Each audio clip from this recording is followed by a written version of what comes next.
Welcome back. Good morning, everybody. It's Eugenio again from Kyoto Club.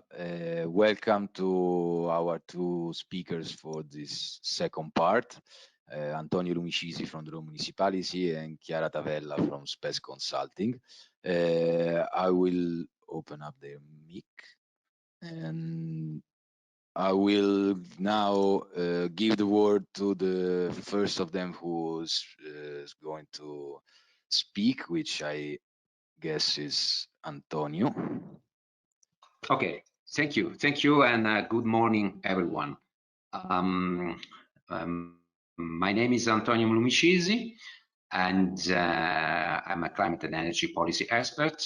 I will show just a few slides later my background.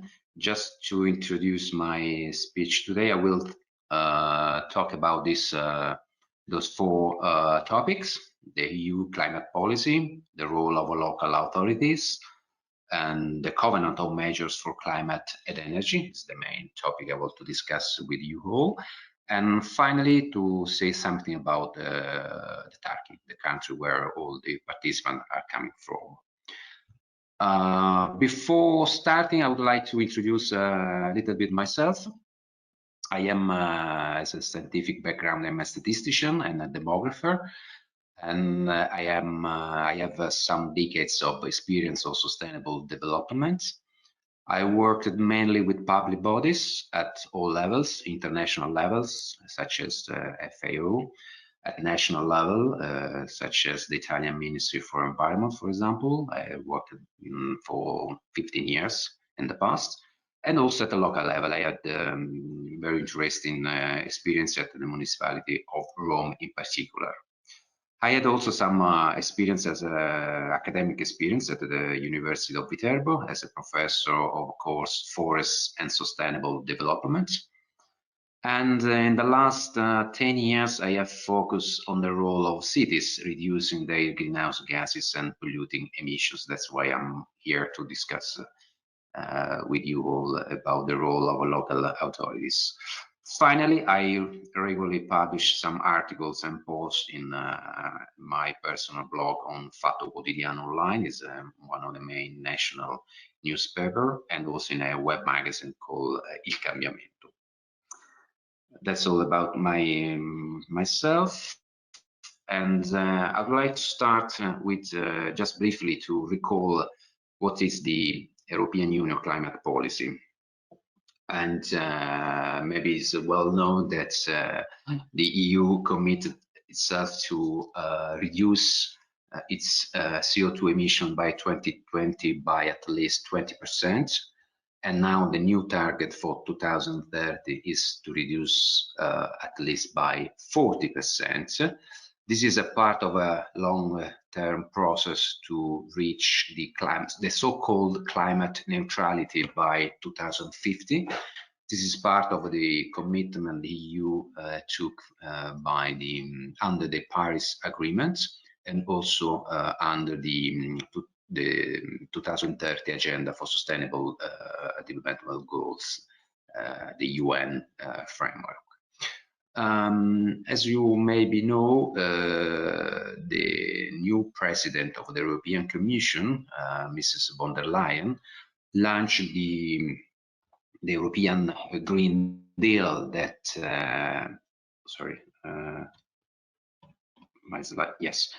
launched the European Green Deal that is a broad roadmap that deals not only the energy sector, but also biodiversity, forests, agriculture, green cities, of course, and circular economy in general.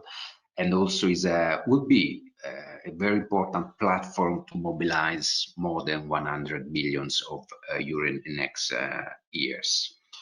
And one of the first action of the new commissioner or the new president of the European Commission would be also to try to accelerate the process, because to be climate neutral by 2050 means that maybe the target fixed for 2030, the reduction of at least 40%, is not enough.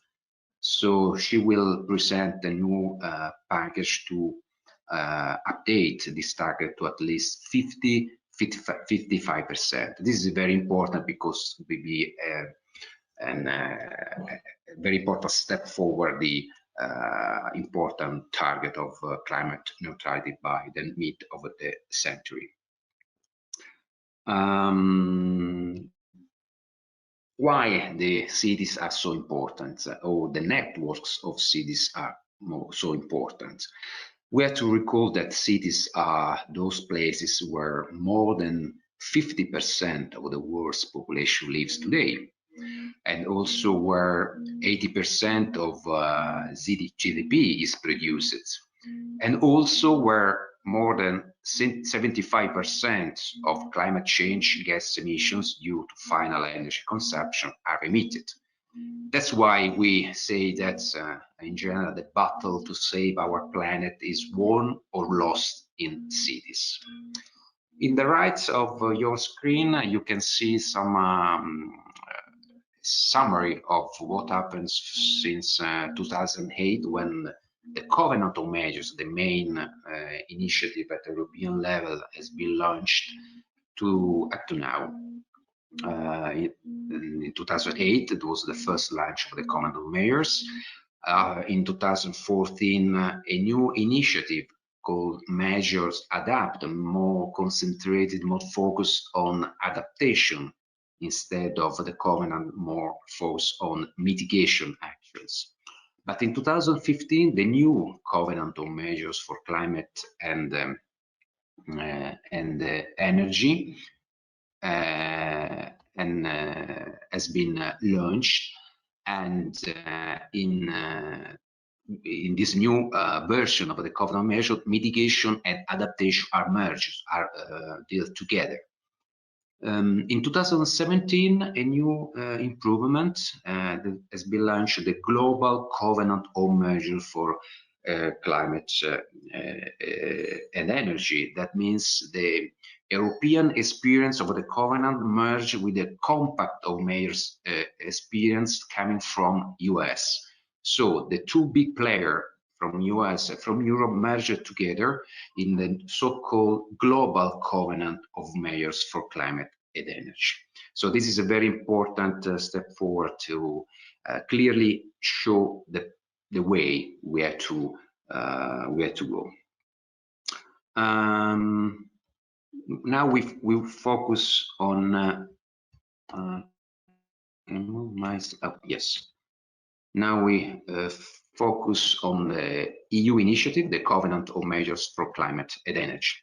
It brings together local and regional authorities voluntarily committed to implementing EU climate and energy objectives on their own territory. It is a unique bottom-up movement shaped by cities for cities. A shared vision of decarbonized and resilient cities where citizens have access to secure, sustainable and affordable energy. It is a growing and inclusive community, now counting almost 10,000 signatories, representing over 300 million citizens. Signatories endorse a shared vision for 2050, which is first, accelerating the decarbonization of their territories. Second, strengthening their capacity to adapt to unavoidable climate change impacts. And third, allowing the citizen to access secure, sustainable, and affordable energy. In particular, the signatory cities pledge action to support implementation of the EU 40% greenhouse gas reduction targets by 2030, and the adoption of a joint approach to tackling mitigation and adaptation to climate change. In order to translate their political commitment into practical measures and projects, Covenant signatories commit to submitting within 2 years following the date of the local council decision, a Sustainable Energy and Climate Action Plan, SICAP. outlining the key actions they plan to undertake. The plan will feature a baseline emission inventory to track emission mitigation actions and a climate risks and vulnerability assessment. The adaptation strategy can either be part of the CCAP or developed and mainstreamed in a separate planning document.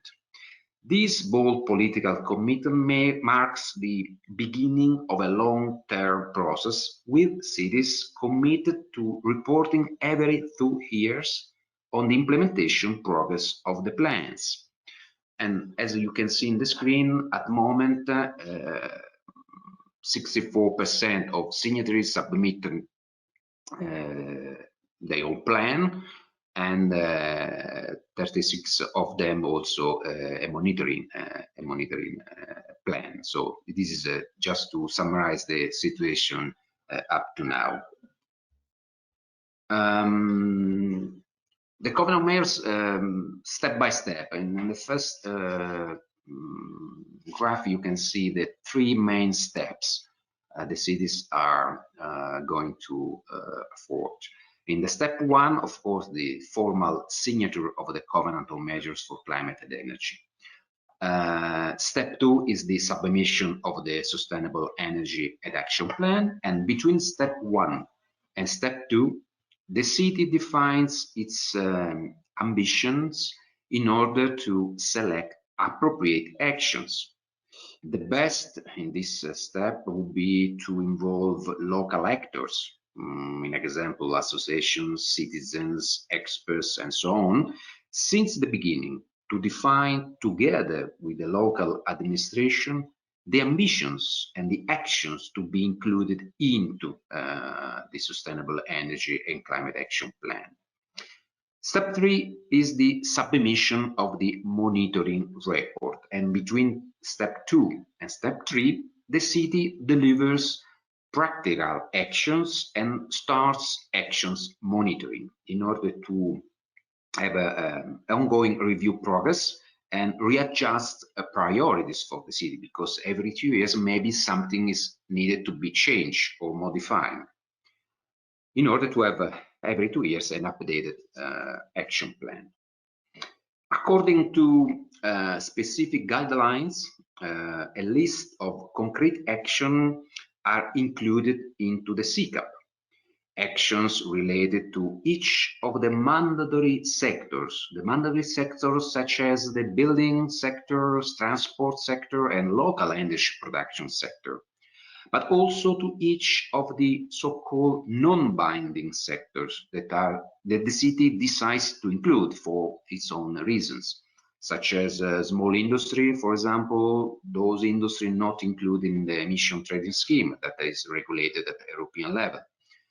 Municipal wastes, agriculture and forestry, that are non-binding sector but could be important for determining for some cities. So it's a choice of the city to include or not in the plan. In the right of your screen, you can see that the signatories are not alone in this process.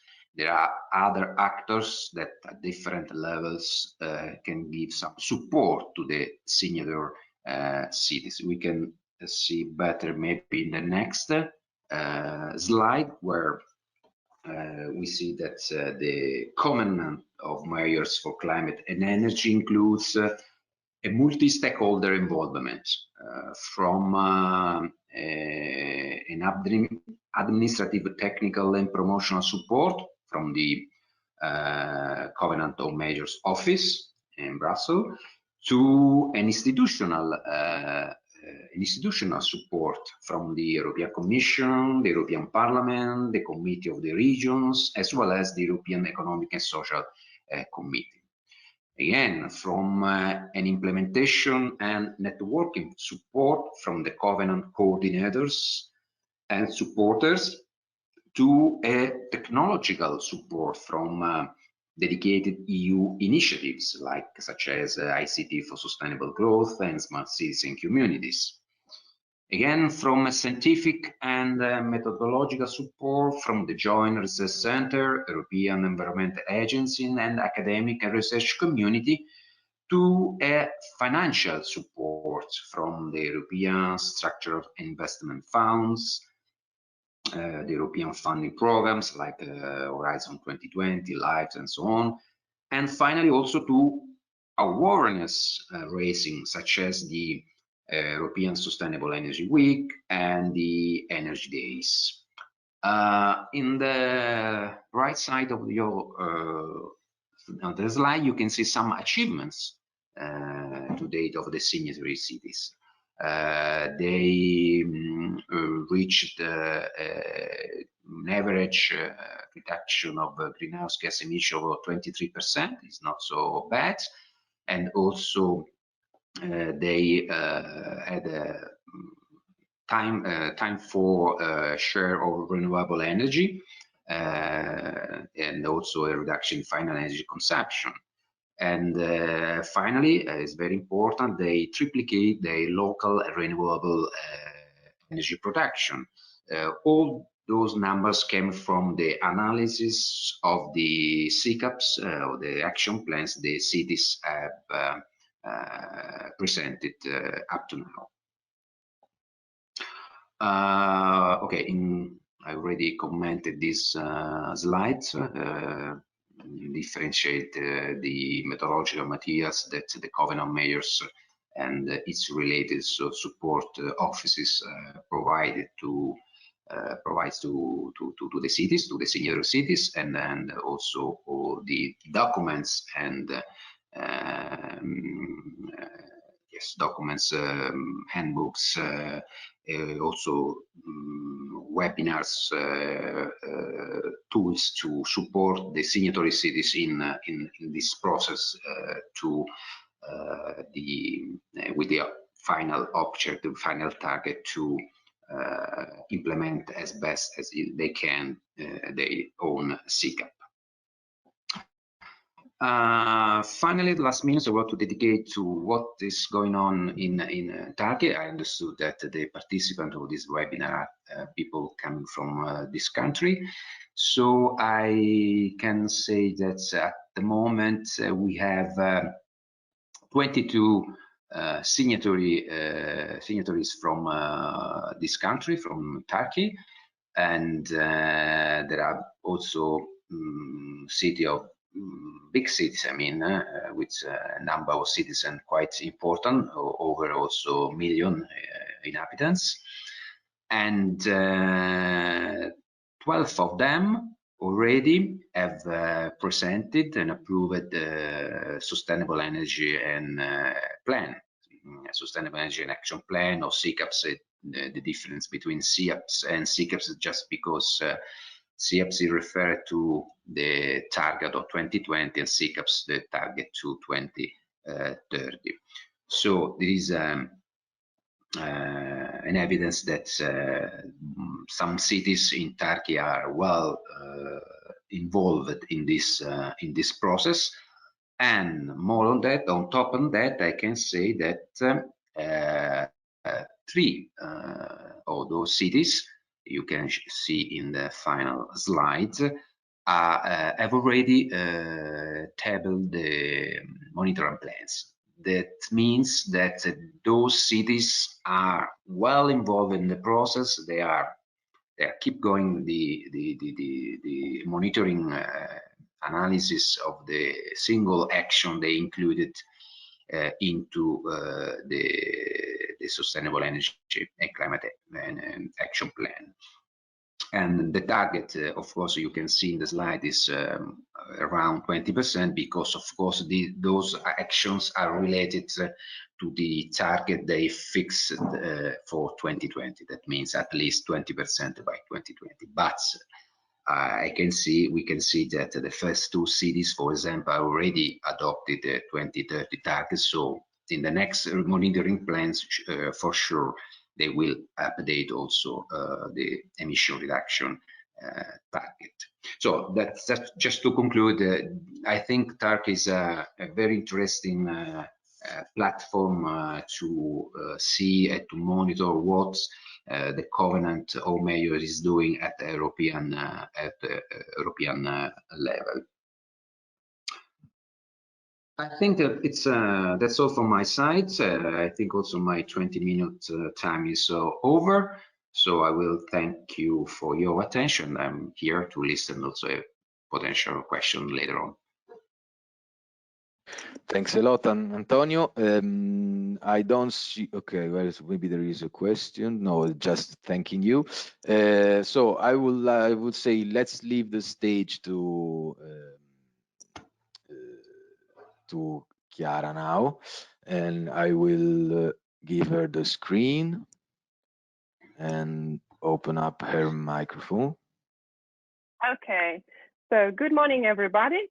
I'm Chiara Tavella. I'm an engineer from Best Consulting.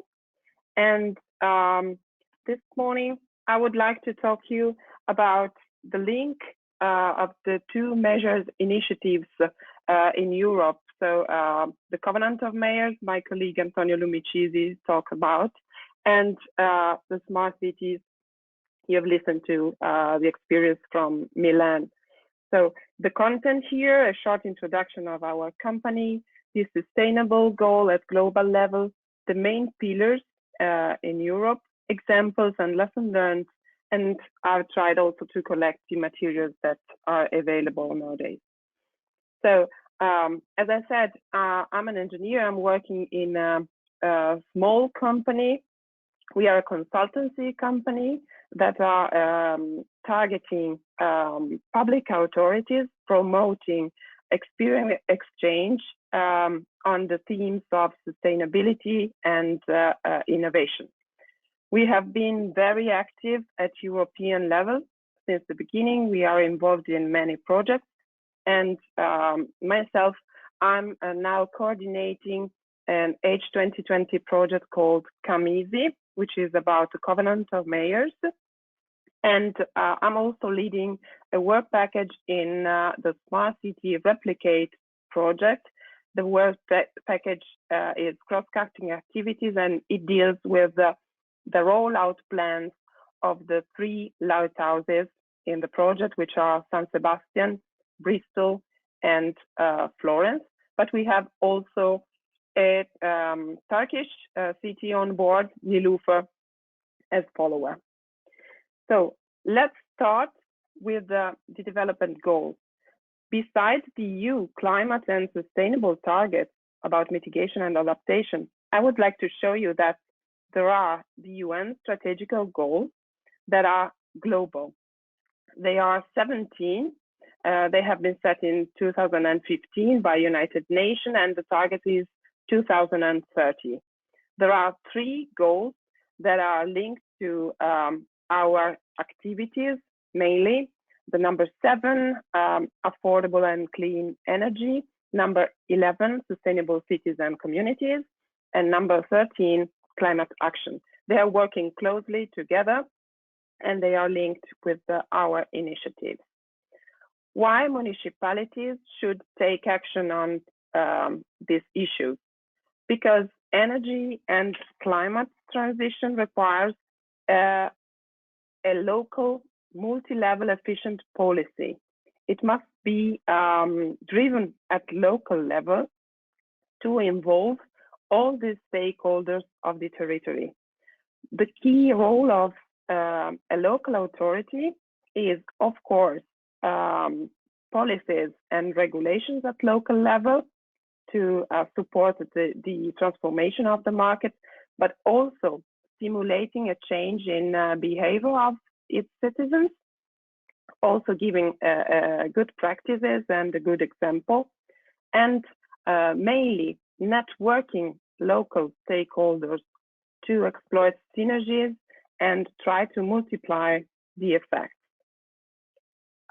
Municipalities are trying to take action, but there are some obstacles in implementing those policies, and mainly talking with the municipal staff, those obstacles are related to local capacity in terms of timing, but also in terms of skills and access to financial resources.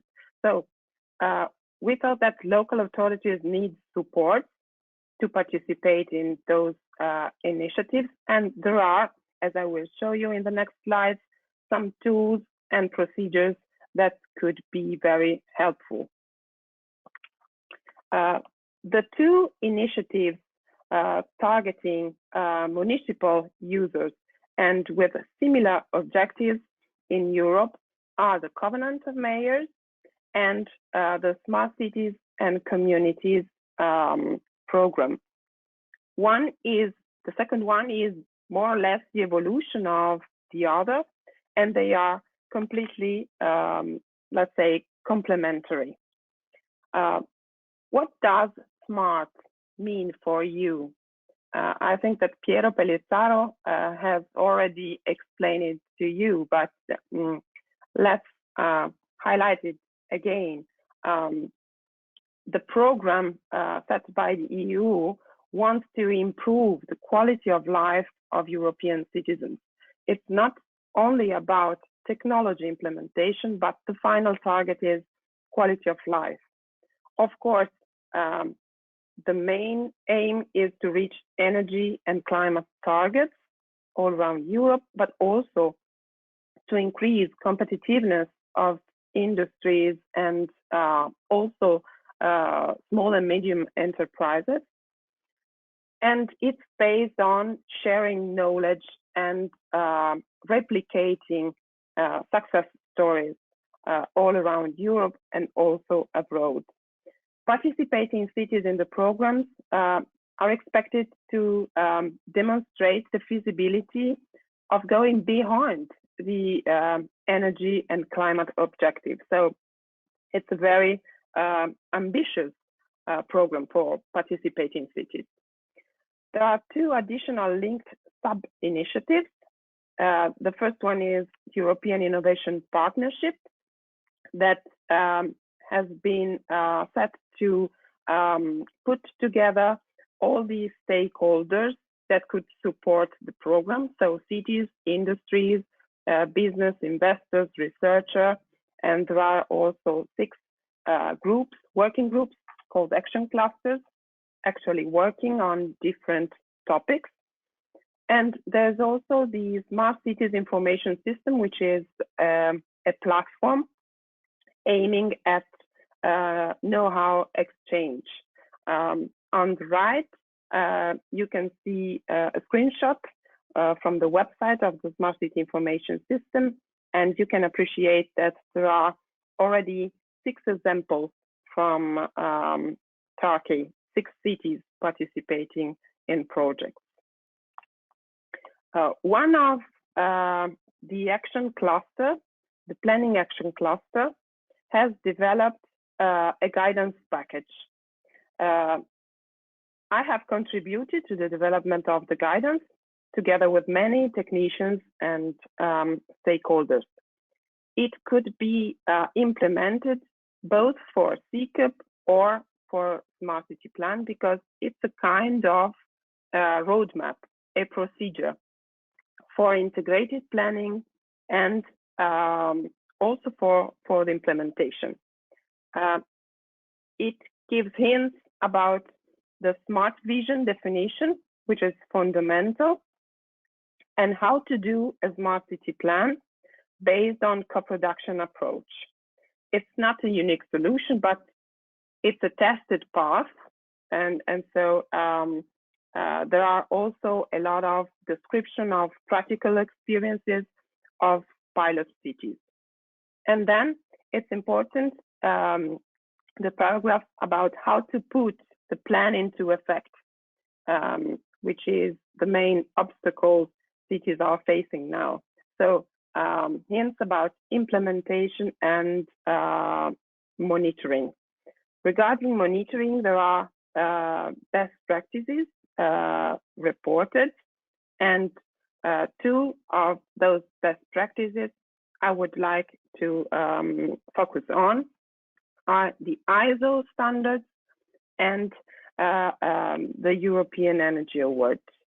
These are the two methodologies suggested to boost monitoring, because as you saw before, few CCAPs have been monitored at EU level, and to foster the implementation. The European Energy Award is known also with other names all around Europe, like, for example, CITERG in France, IFEMS in Austria, and PACLIMAT in Luxembourg, but it's the same methodology. Why we would like to combine those two methodologies with our initiatives, CALM and Smart Cities, because there are strong similarities in the processes, as you can see from the two pictures.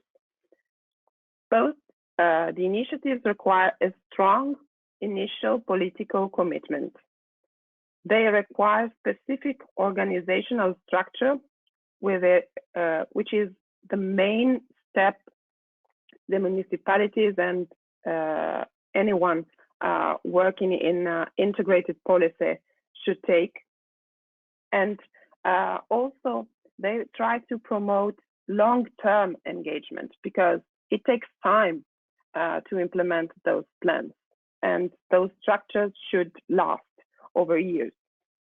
They are following the same process structure, which is mainly a Deming cycle, so plan, do, check, act, as usual in the quality management systems. Let's talk about ISO standards. There are several ISO standards applicable to our plans.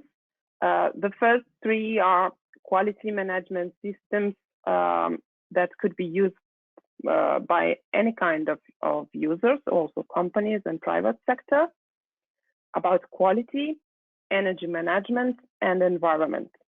While the last point consists mainly in a set of indicators specific for municipalities to measure performances, compare municipalities, and support decision makers. The standard does not provide a judgment. The targets, concrete targets, are set by municipalities according to the local situation.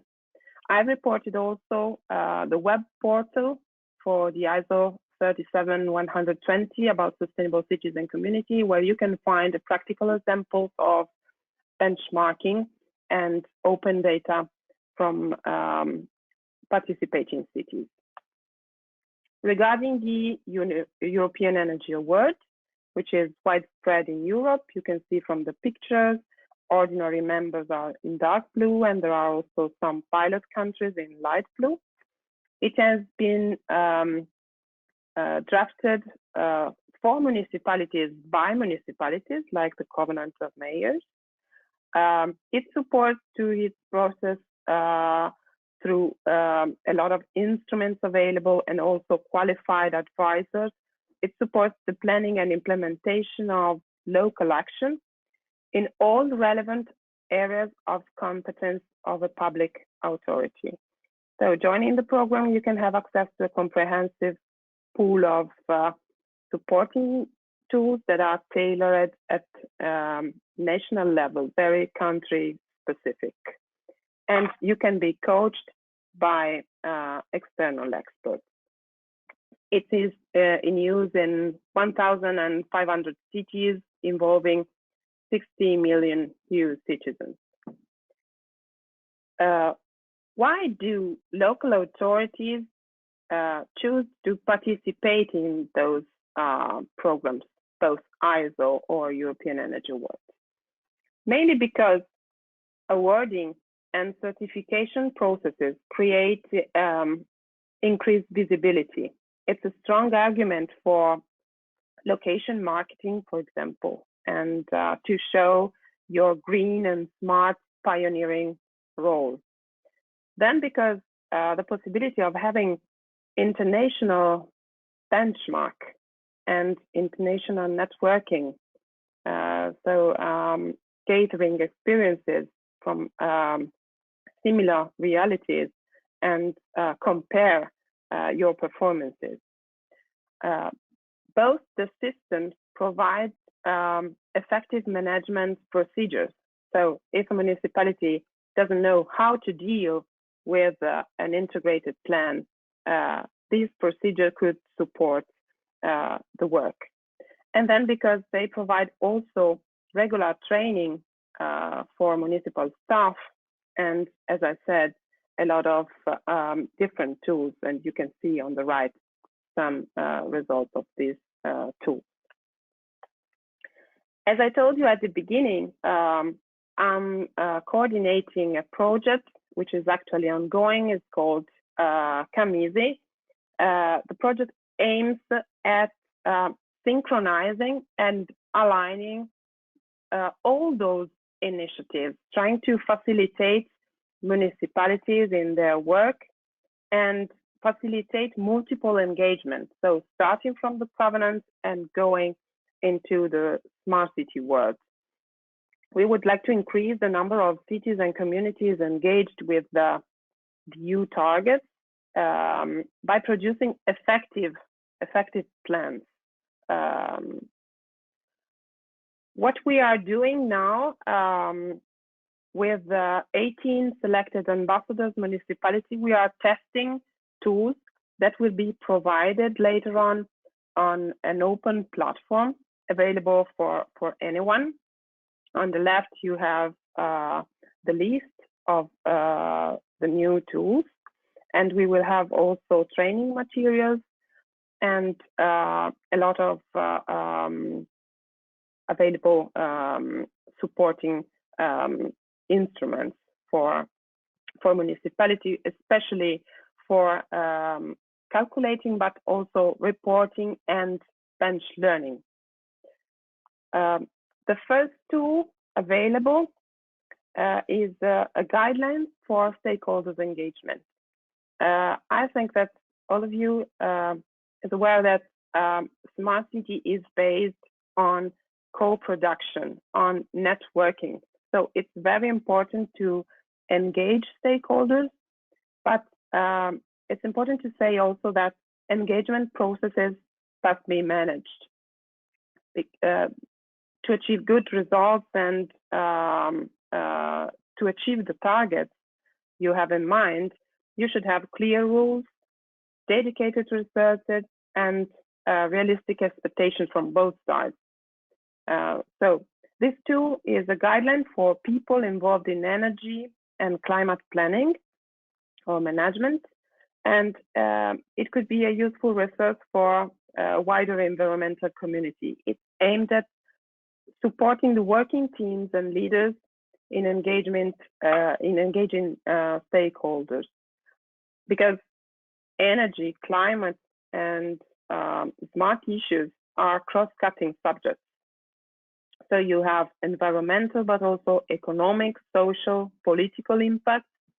And so an effective and successful approach ought to be transdisciplinary, involving all interested departments and sector, starting from the internal structure of the public body, as the example of Milan before. So we would like to transfer our knowledge and good practice and lesson learned together with practical, let's say, tips and tricks that can be used by further municipalities in this fundamental but also very difficult process of engagement. Those guidelines will be available very soon on the project website. This is an example of different levels and options of public involvement in the planning and decision-making process. You have the simple information, the base, the communication process. Then you have the consultation in long-term processes, or the cooperation on specific, very specific projects, and the full engagement in the planning process. There are also illustrated different methodologies you can use for stakeholders, and for each methodology it is suggested in which case it's better to use it.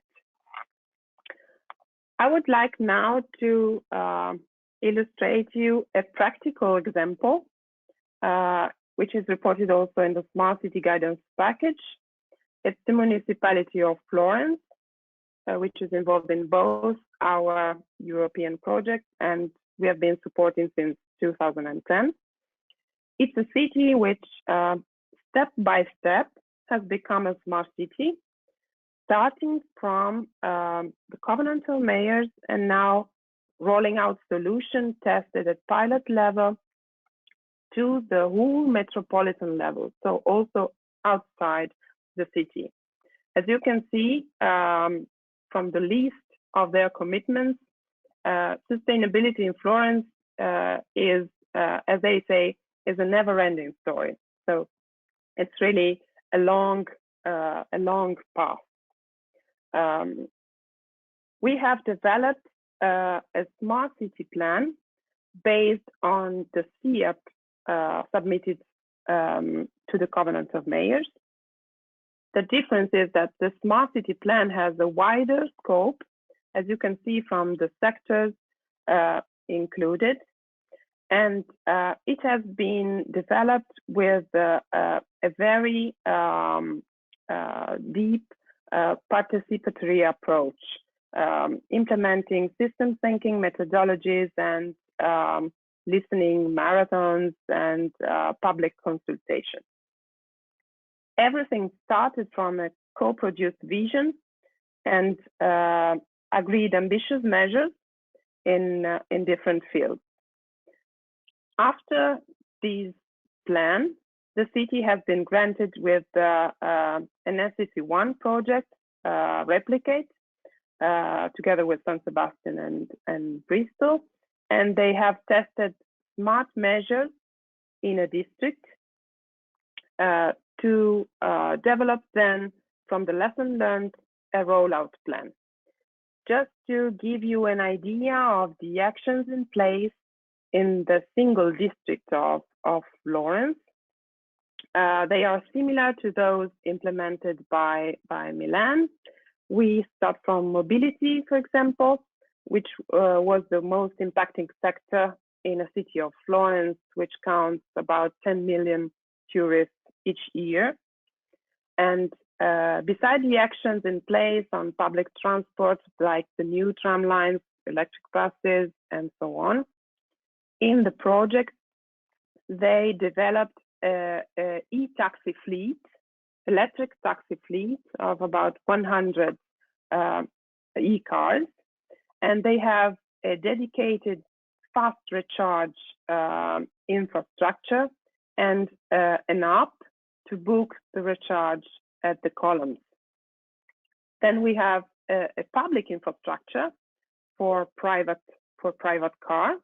They have now about 200 recharging stations all around the city, and they deployed also services for vulnerable people. Talking about buildings, they decided to work on social housing, also to target the energy poverty issue.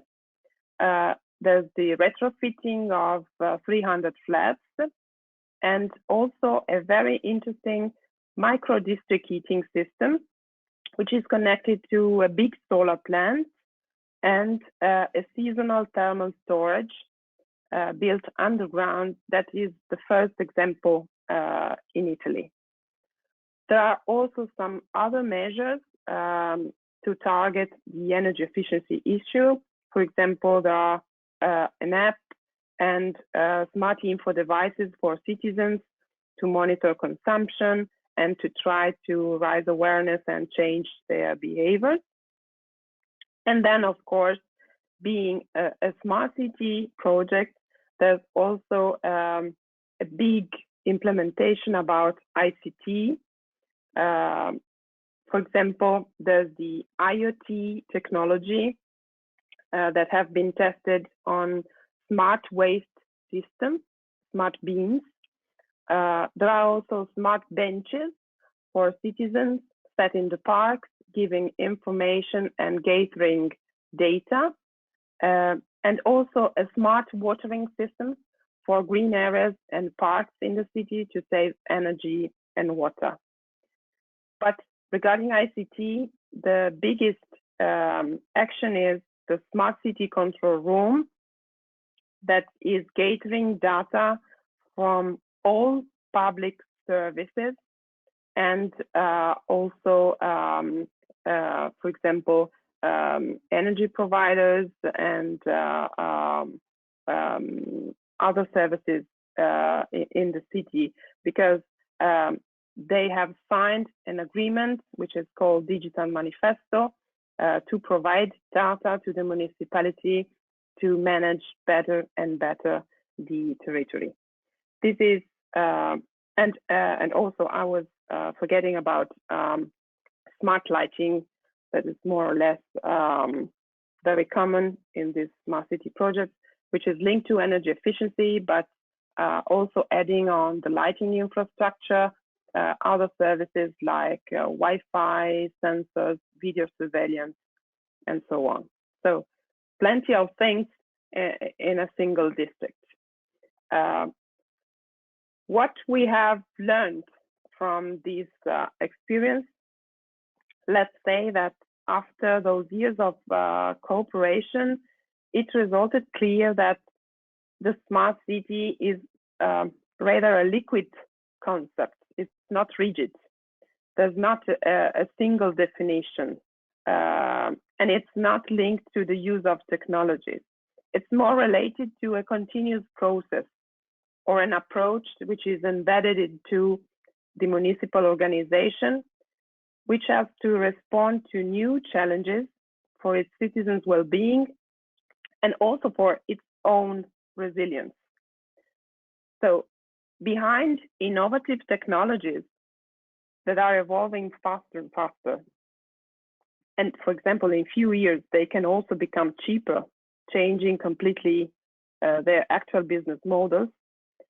The supporting factors we called enablers in the first column on the left resulted the smart vision with clear targets that must be set by policy, the municipal internal organization, because the usual structure should be adapted to new challenges and to manage the integrated vision, the local legal framework that can influence the diffusion of smart services through regulatory tools, and also the externalities.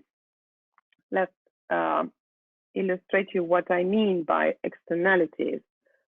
How should a city prioritize projects in its plans? It's not behaving like a market. Following an integrated and wider concept, a city should take into account a lot of different aspects, from economy to social, environment, and they are defining their smart priorities, counting all those things together. So the social and environmental impact as well, the possible indirect externalities should play a role in the business model of the actions and in the decision-making process. This was one of the main results of the co-creation approach we had. In this last slide, I have collected all the links where you can find projects and materials I have described. And I would like also to invite you in Brussels, where on the 18th or 19th of February will take place the Covenant Investment Forum, and we will illustrate our projects and our goals, and a lot of cities will be attending. So thanks a lot, and I'm waiting for your questions. Thanks a lot to you, Chiara, for your very clear and detailed presentation. And I think it was very useful, the last slide with the links, so the participants can download the materials. We have 5 minutes, so if there are any questions, you can write them in the question window, also for Antonio, who is still there, as I can see. In the meantime, I will just like to ask you something about you mentioned the business models in your last slides, but the sources of funding. I mean, especially about the EU fundings. Can you just mention maybe quickly some of the platform that the EU has for funding the local authorities in their path through sustainability? Thank you.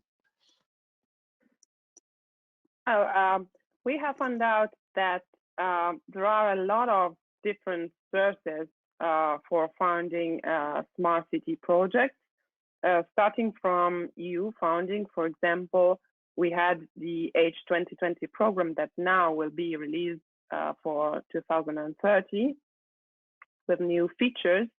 And then we have the EBRD financing and a lot of different financing sources also at national level. What has to be taken into account that it is a multidisciplinary sector. So don't look only at funds of energy efficiency, because, for example, you can find supporting incentives about social, and you can put energy poverty in there, or about education and training and other things. So there are a lot of different opportunities for public funding. But let me say that business models in this case are very complex and shouldn't be based only on public funding. There should be also a private part. And there are also some innovative schemes like green bonds or things like that that could support green activities. Another suggestion I could give you is to pack projects together, trying to have the best result for your city and having an attractive business model for the market. Thanks a lot, Chiara. I don't see more questions, so let's say thank you for now. Thanks to Antonio once again, also for staying with us until now.